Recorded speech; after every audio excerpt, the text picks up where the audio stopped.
Assalamualaikum warahmatullahi wabarakatuh. Perkenalkan, nama saya Arya Seta Bintang Purnomo dengan NIM D4002300119. Di siang hari ini saya akan membahas perbedaan antara power instantaneous, RMS, dan rata-rata. Untuk video lebih lanjutnya bisa cek down aja untuk penjelasan dan lain-lainnya. Yang pertama tuh ada instantaneous atau RMS, atau yang disebut Rodman Square, dan rata-rata adalah tiga cara yang berbeda untuk mengukur atau menggambarkan suatu sinyal atau nilai dalam berbagai konteks, terutama dalam listrik, sinyal, dan fisika. Berikut adalah perbedaannya. Perbedaannya itu ada instantaneous atau RMS dan rata-rata. Instantaneous atau nilai sesaat, nilai dari suatu sinyal atau besaran pada satu titik waktu tertentu. Contohnya, jika kita mengukur tegangan AC pada waktu T sama dengan 2T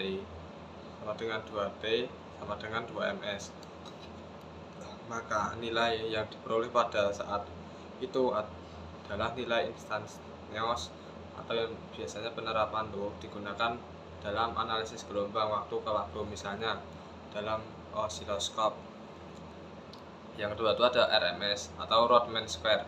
Definisinya sendiri, nilai akar rata-rata kuadrat dari suatu sinyal dalam satu periode atau dalam interval tertentu. RMS memberikan nilai ekuivalen DC dari sinyal AC dalam konteks energi atau daya. Contoh dalam listrik AC, tegangan 22 volt yang disebutkan di rumah sebenarnya adalah nilai RMS, bukan nilai puncaknya. Untuk penerapannya sendiri digunakan dalam analisa daya listrik, karena RMS menunjukkan kontribusi nyata suatu sinyal terhadap daya.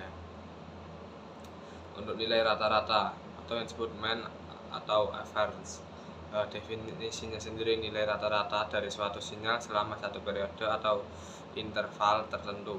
Perbedaan dengan RMS, rata-rata biasa bernilai 0 untuk sinyal simetris seperti gelombang sinus. Contohnya, jika kita mengambil rata-rata satu periode penuh dari gelombang sinus murni, hasilnya adalah 0 karena jumlah bagian positif dan negatif sama. Untuk penerapannya sendiri, mean atau average berguna dalam analisa sinyal DC atau sinyal yang tidak berosilasi simetris. Untuk fenomena total harmonic distortion atau disebut dengan THD adalah fenomena dalam sistem listrik dan sinyal di mana gelombang utama fundamental mengalami distorsi akibat adanya harmonik tambahan dengan frekuensi yang merupakan kelipatan dari frekuensi fundamental. Atau THD biasanya diukur dalam sistem listrik AC, audio, dan elektronika daya untuk mengevaluasi berapa banyak distorsi yang terjadi pada sinyal.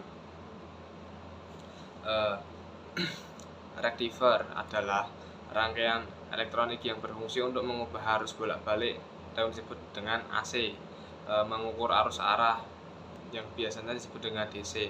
Rectifier ini digunakan dalam berbagai perangkat elektronik seperti power supply, charger, dan sistem tenaga listrik. Berdasarkan konfigurasi dan jumlah dioda yang digunakan, rectifier dapat dibagi menjadi beberapa jenis.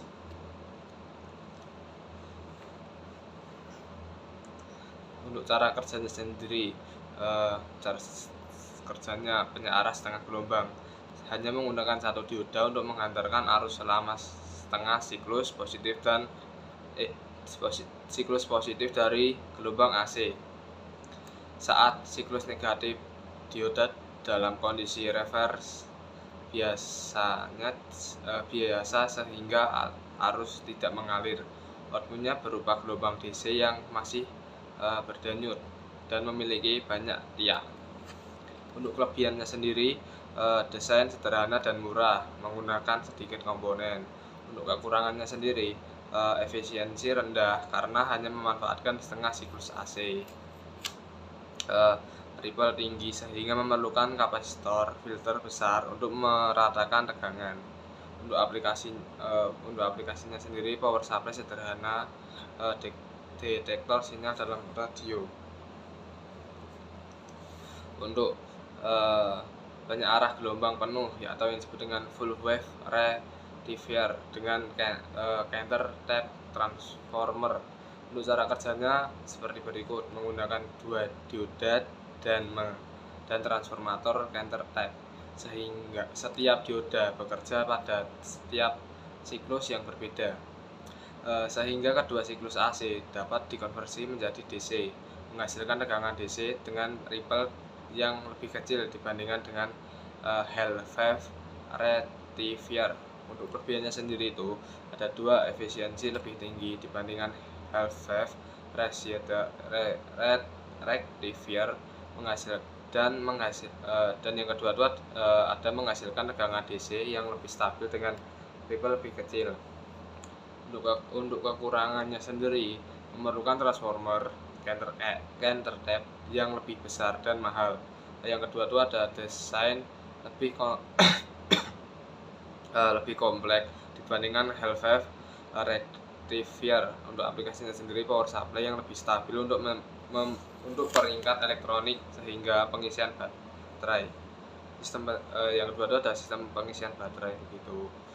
Yang ketiga itu ada full wave rectifier atau penyearah jembatan gelombang penuh. Untuk cara kerjanya sendiri itu menggunakan 4 dioda yang disusun dalam konfigurasi jembatan atau yang disebut dengan braid.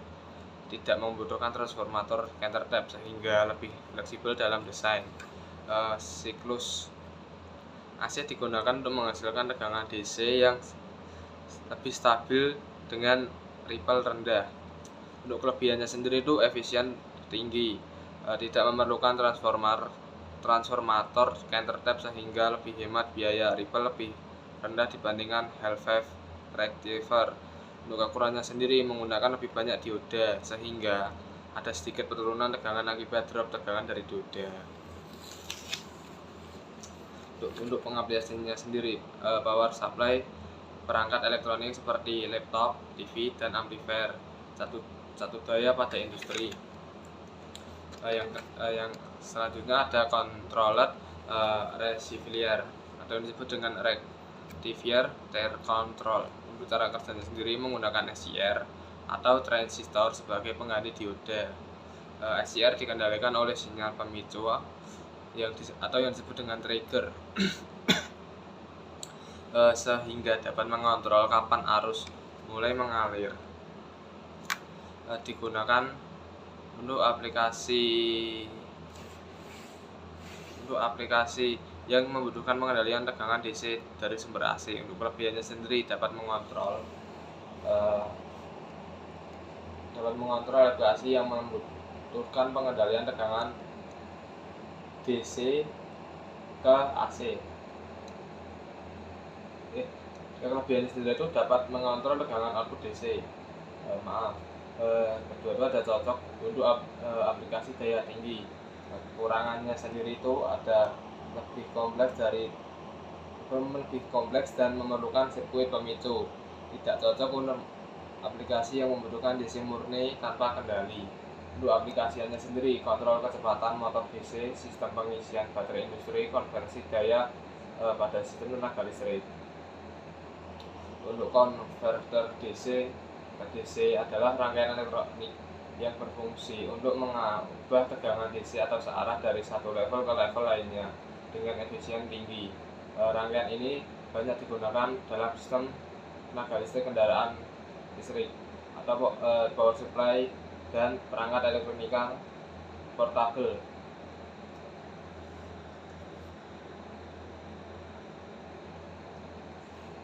Untuk boost converter atau step up converter, buck converter atau step down converter. Fungsi meningkatkan tegangan DC dari level rendah ke level tinggi. Cara kerjanya tersendiri itu menggunakan induktor untuk menyimpan energi saat saklar aktif.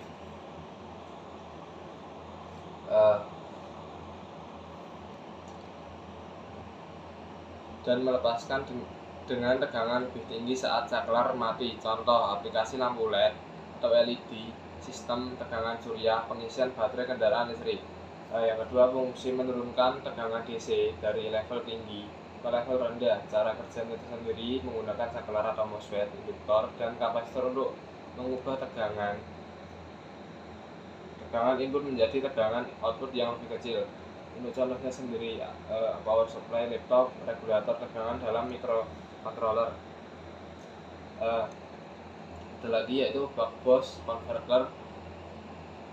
Itu konverter, fungsinya sendiri bisa menaikkan atau menurunkan tegangan output sesuai kebutuhan. Cara kerja menghubungkan prinsip kerja buck dan booster dengan pengaturan duty cycle pada saklar elektronik. Contoh aplikasi sistem tenaga baterai, power supply, perangkat portabel. Yang kedua, fungsi menghasilkan tegangan output yang lebih tinggi atau lebih rendah dari tegangan input.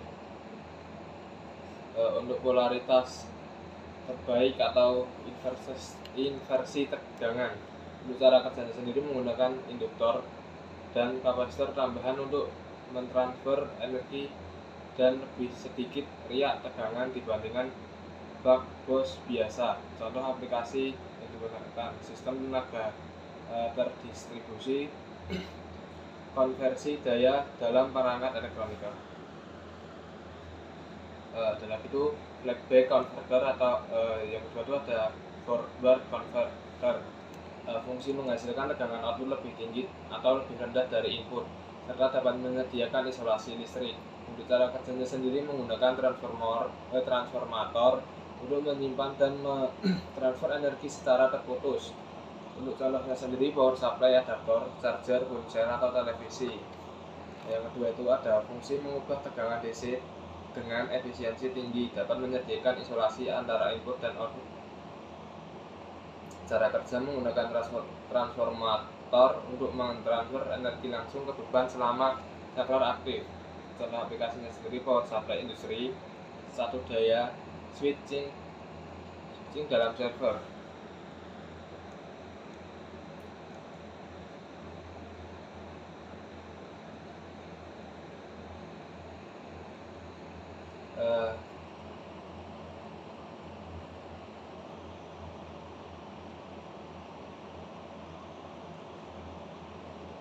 Mungkin dari saya segitu dulu. Bila ada salah kata atau kekurangan, mohon maaf. Saya juga masih belajar juga dari awal sampai modul kedua ini. Saya juga belajar terus dari beberapa materi juga, dari luar juga. Mungkin saya juga bisa mengoperasikan sendiri gitu.